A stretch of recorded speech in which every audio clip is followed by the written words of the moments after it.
debaixo da tua força, dos teus braços poderosos, Pai, para que tudo aquilo que Ele falar venha através do teu Santo Espírito. Nós te agradecemos no nome do teu Filho Jesus. Amém, Senhor. Os irmãos podem assentar-se. Abram a palavra de Deus agora, por gentileza, no profeta Zacarias. Profeta Zacarias, capítulo de número 3. Eu estarei lendo os versículos 1 ao versículo de número 7.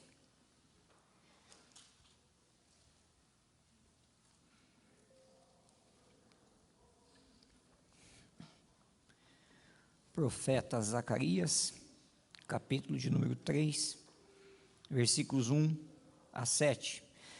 Diz assim a palavra do Senhor: Deus me mostrou o sumo sacerdote Josué, que estava diante do anjo do Senhor.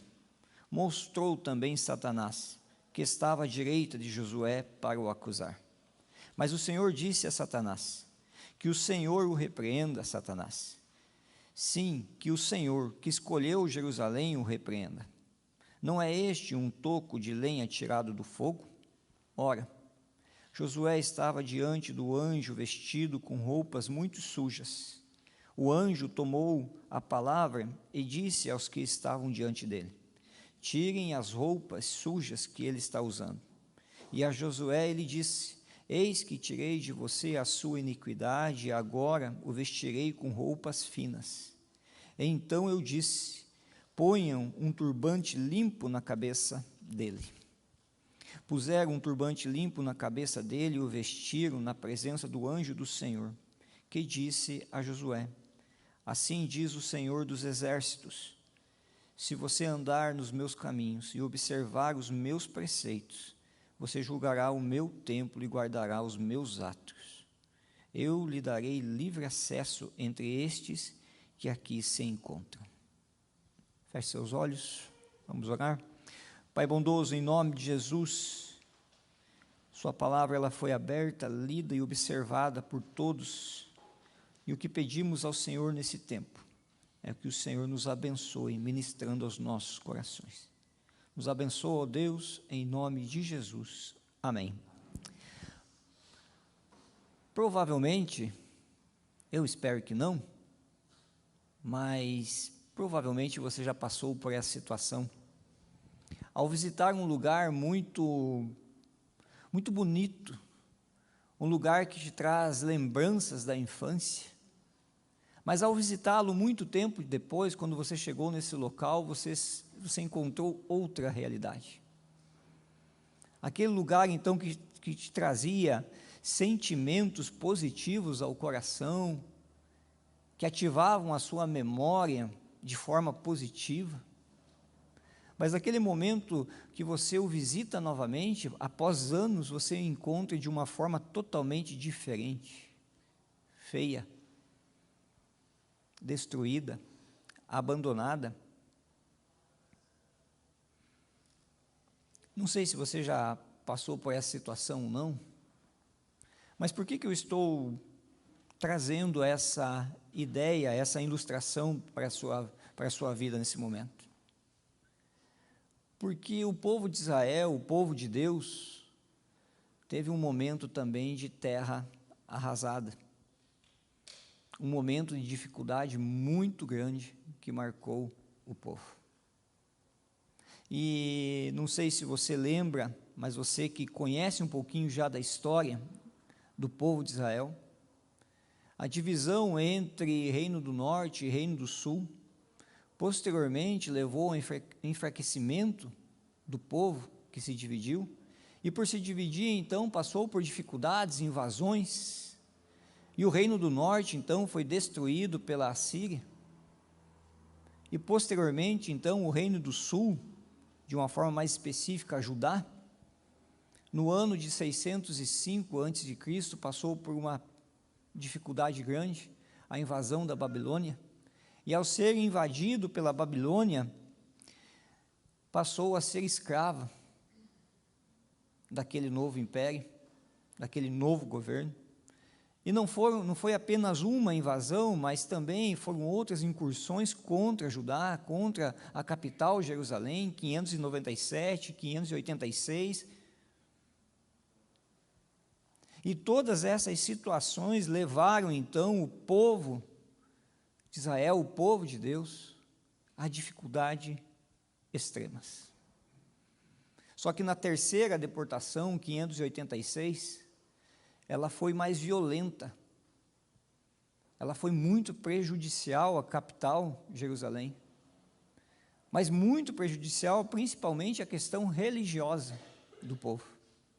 O templo foi destruído, o templo foi saqueado, a cidade foi destruída.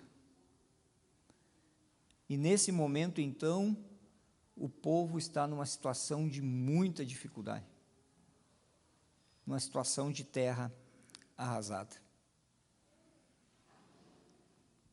Mas chegou o ano de 537 a.C., 68 anos após as profecias, as quais apontaram, principalmente Jeremias, que seriam 70 anos de cativeiro.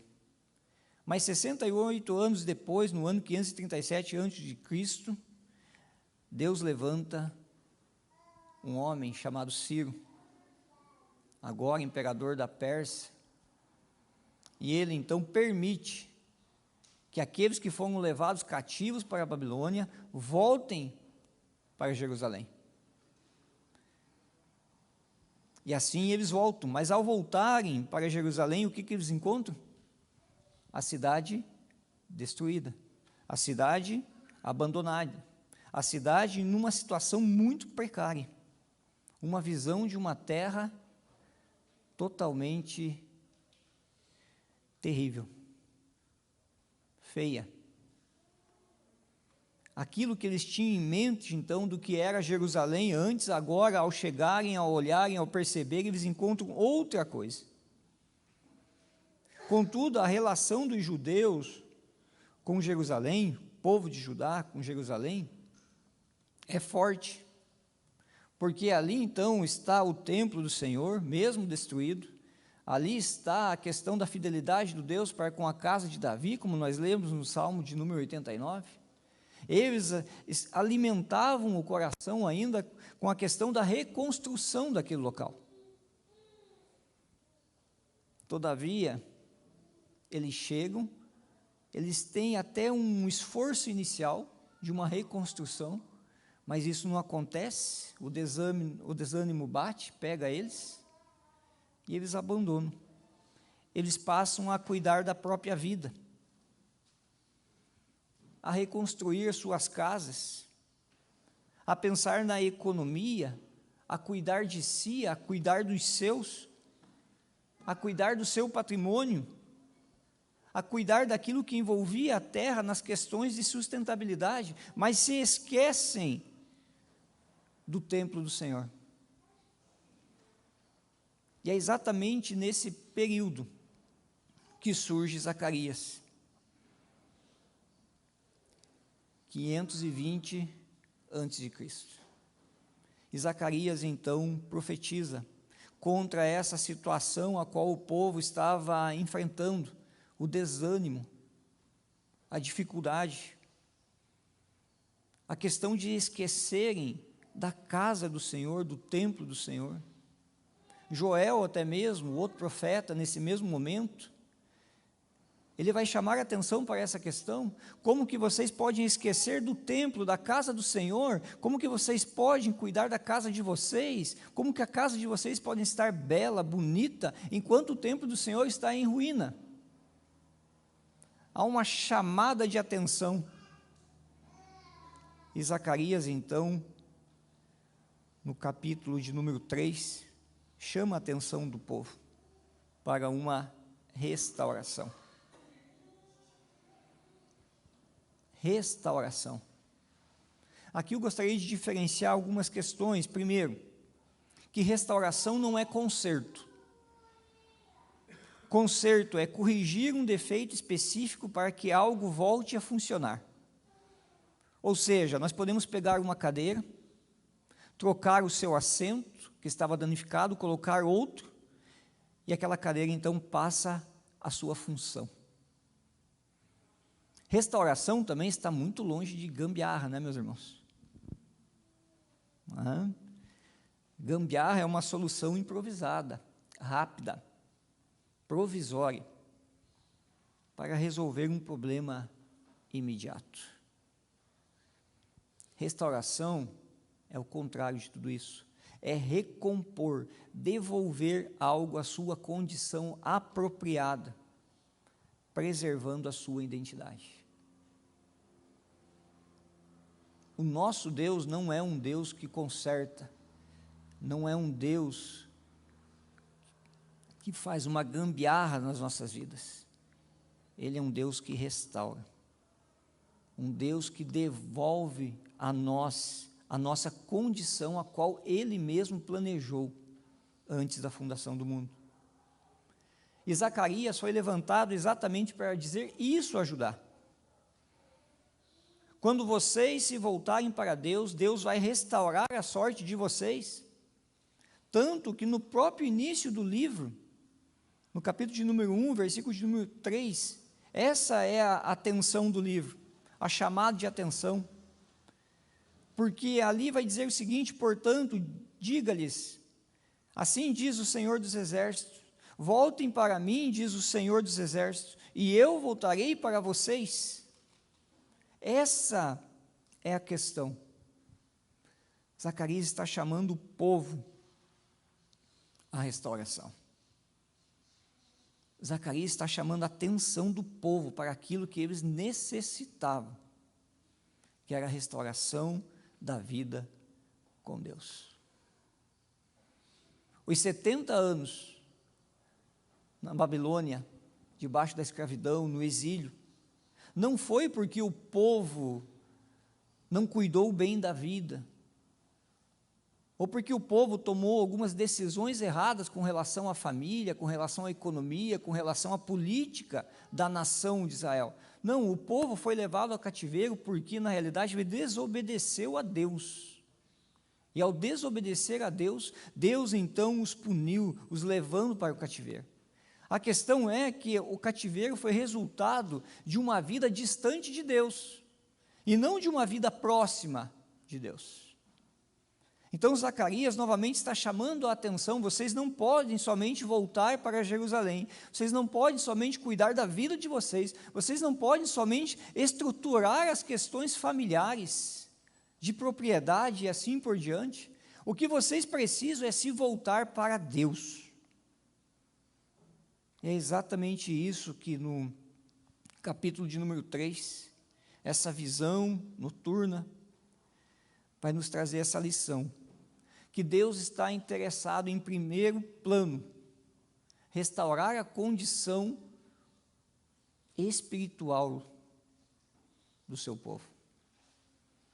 Deus está preocupado com a questão espiritual em primeiro lugar. Antes de Deus restaurar qualquer outra área da nossa vida, da vida comum, Ele requer, Ele deseja restaurar a nossa vida espiritual. Porque não tem como construir nada em cima de entulhos. Não tem como restaurar a vida, a família, tudo que envolve o nosso contexto, em cima de situações as quais estamos destruídas. A dinâmica de Deus é numa ordem invertida daquilo que o nosso coração deseja. O nosso coração deseja o outro lado. O nosso coração deseja e nos leva a pensar que precisamos restaurar alguma outra questão da vida, sem necessariamente restaurar a espiritualidade, a aproximação com Deus. Queridos, o milagre da salvação é o ponto mais importante e essencial das nossas vidas. Por isso, então, o texto vai nos dizer o seguinte: Deus me mostrou o sumo sacerdote Josué, que estava diante do anjo do Senhor. Mostrou também Satanás, que estava à direita de Josué, para o acusar. Então, o papel de Satanás aqui nada mais é de acusador, de inimigo, daquele que propõe mentiras, daquele que diz muitas coisas a nós, as quais não são verdades. Esse é o papel de Satanás. É o inimigo, é aquele que fala, ele gosta de falar. A todo momento ele está minando, a todo momento ele está falando, a todo momento ele está nas tentativas de desvirtuar o coração daqueles que seguem a Deus com mentiras. Mas o Senhor disse a Satanás que o Senhor repreenda Satanás. Deus repreende Satanás em favor do seu povo, porque o texto diz assim: sim, que o Senhor que escolheu Jerusalém o repreenda. Não é este um toco de lenha tirado do fogo? E aqui então vem essa visão, vem essa questão da quarta visão, relacionada ao sumo sacerdote Josué. E aqui que eu gostaria de trazer uma aplicação nesta manhã. Relembrando que Deus está interessado primeiramente em restaurar as nossas vidas com Ele. As demais coisas Deus também cuida, mas em primeiro lugar, Deus tem interesse em restaurar as nossas vidas com Ele. Então, Zacarias apresenta Josué. Josué não o líder sucessor de Moisés, mas Josué o sumo sacerdote, naquele momento. E usa então essa figura do sumo sacerdote para demonstrar quais são as prioridades que o povo deve ter na vida. E aqui está a prioridade. Ora, Josué estava diante do anjo vestido com roupas muito sujas. O pecado, a iniquidade, os desvios, os erros. Ali está o sumo sacerdote, com roupas sujas, roupas manchadas pelo carvão, daquele toco de lenha tirado do fogo. Aquilo que nos traz a ideia de remanescente, de preservação ainda do povo de Deus. O anjo tomou a palavra e disse aos que estavam diante dele: tirem as roupas sujas que ele está usando. E a Josué ele disse: eis que tirei de você a sua iniquidade, e agora o vestirei com roupas limpas. Não tem como não lembrar aqui da parábola do filho pródigo, não é mesmo? Aquele filho que sai de casa, aquele filho que desonra o pai, aquele filho que gasta de forma totalmente equivocada, errada, dissimulada os seus bens, aquele filho que de repente, ao vivenciar um momento que achava sim ser legal, mas agora ele passa por dificuldades, mas ele lembra do pai, e ele volta para a casa do pai. Não tem como não lembrar dessa questão, de que aquele filho, uma coisa apenas ele quer dizer ao Senhor, ao pai: pai, pequei contra os céus e contra ti. Não sou mais digno de ser o quê? Chamado, reconhecido como seu filho. Mas permita que eu seja tratado como um dos seus servos. Mas o que o pai faz? Qual é a ação, a atitude do pai? Ao enxergar o filho, ele diz: chama os servos, cuide do meu filho, troquem as vestes, coloquem sandálias, coloquem um anel no seu dedo, porque aquele que estava morto reviveu, aquele que estava perdido foi achado. pela graça do Senhor. É exatamente esse panorama o qual aqui Zacarias está falando ao povo. O que vocês necessitam é a restauração do coração, a iniquidade. O que vocês precisam é perdão de Deus para a vida. O que vocês necessitam nesse exato momento não é cuidar da vida somente, da estrutura social, da economia, da política, dos seus bens, das suas propriedades, não é somente se preocupar com coisas terrenas. O que você realmente necessita é a graça de Deus sobre a sua vida, é a restauração, a qual somente o Senhor pode conceder. É isso que o povo de Deus precisa, necessita primariamente. Para tudo. Jerusalém está, sim, arrasada. Jerusalém, sim, está numa situação difícil. Mas o povo de Deus, naquele momento, esqueceu daquilo que era primordial, que era a restauração do coração, que era a restauração da proximidade com Deus, que era a restauração do convívio com Deus. Assim, a pergunta para o nosso dia, para o dia de hoje é: você está preocupado com o que nesse exato momento? O que mais te preocupa? São as questões, as demandas, as dificuldades? Ou você tem se preocupado com a sua espiritualidade diante do Senhor? Porque não há construção de áreas das nossas vidas sem o cuidado da restauração de Deus. Não há como construir nada, não há como se pensar em nada sem primeiro ser cuidado por Deus. Porque Deus toca naquilo que é essencial, porque Deus age naquilo que é essencial. Deus nos lembra da nossa iniquidade.